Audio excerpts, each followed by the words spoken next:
د بلخ ولسوالۍ د کرنې او مالدارۍ مسؤلان وایي چې په دې ولسوالۍ کې څه باندې په 200 جریبه ځمکه انجه کرل شوي، خو بزګران شکایت کوي چې خرڅلاو لپاره نړیوال بازار نه لري.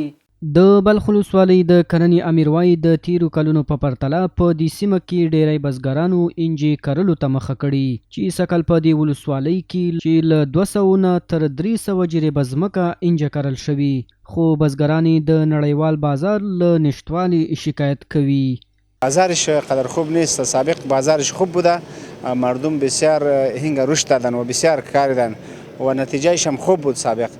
به خاطر از اینکه اگه عمر دراز مدت دارنه به حاصل به دیر میرسه. دیگه کسی که یک زمین زیاد داشت و مثلا در کنج میکارید و یک وقت حاصل که میرسید حاصلاتش خوب بود، مثلا یک کیلوش 30000 35000 بود، دیگه حال با مارکت نداره. په همدې حال کې دغه طبي بوټي کروندګر د اسلامي امارت مسؤلانو څخه غواړي چې حاصلاتو ته نړیوال بازار پیدا کړي. مخکې قیمت اوس ارزانه ده، نو مثلا موږ د اسلامي امارت نه دا غوښتنه لرو چې مثلا دغه کوم شرکات کوم کارنامه دغه راته برابره کړي. تقریبا کرلې خو ډیره ده، لیکن تقریبا ضرر چې سوی دی تقریبا 50% ضرري ده، سوی نه ده هنجه.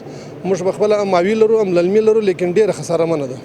د یادونې وړ ده چې په تیر کې د 1 کیلو انجی شیره له 200,000 افغانۍ نه تر 10,000 افغانۍ پورې پلورل کېده، چې اوس د بازار نشتوالي له کبله بیه تر 8,000 افغانۍ پورې راښکته شوي.